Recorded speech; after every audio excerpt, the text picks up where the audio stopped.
Now, ever since the conflict in Libya began, state TV has aired video of thousands of people at pro-Gaddafi rallies in the capital, Tripoli. But now there is evidence of pro-democracy activists challenging Gaddafi in his stronghold. This video, posted on YouTube, shows some of them painting anti-Gaddafi slogans on balloons and letting them off over Tripoli. As you can also see, the rebel flag is attached to the balloons as they are let off into the sky.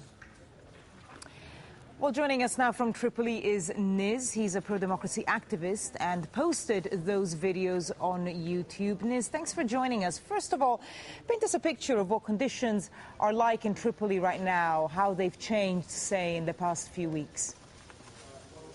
Good afternoon. It's very strange in Tripoli. It remains a city which is very much a stronghold of the regime. Security presence in Tripoli is very tight, and that's been increasing in the last week or so, I think attributed to gains by opposition fighters in the Western Mountains.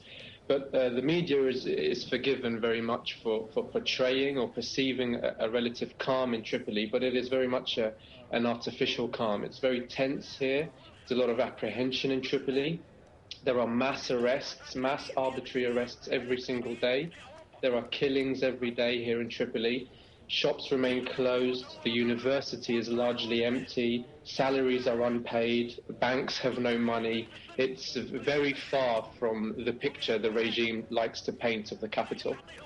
You mentioned there's some of the hardships that people are facing in the capital. What about shortages, fuel, gas, medicine, perhaps food and water? What's that like? Absolutely. I would previously have described it as a fuel shortage, but I'd probably now describe it as a near enough absence of fuel in the city. Banks are sending people away and saying they don't have money. Salaries are not being paid for months on end. My brother's a teacher and he hasn't been paid for 3 months. Inflation is incredible.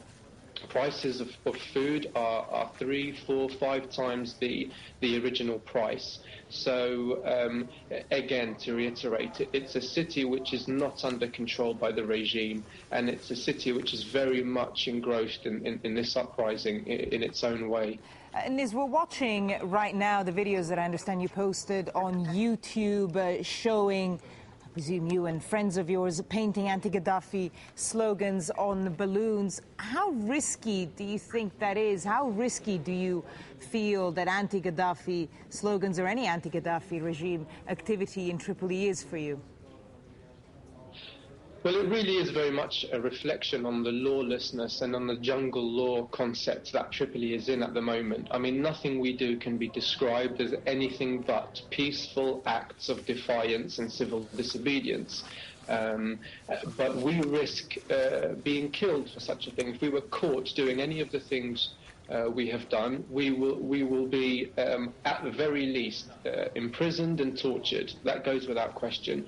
And we've had inside information from security forces that say that there is a campaign to find the Free Generation Movement's members. And even on state TV, they've called for people engaging in peaceful acts of disobedience to be caught and to be killed on state TV. Niz, pro-democracy activist, speaking to us from Tripoli, painting a picture there of life in the Libyan capital. Niz, thank you very much for joining us.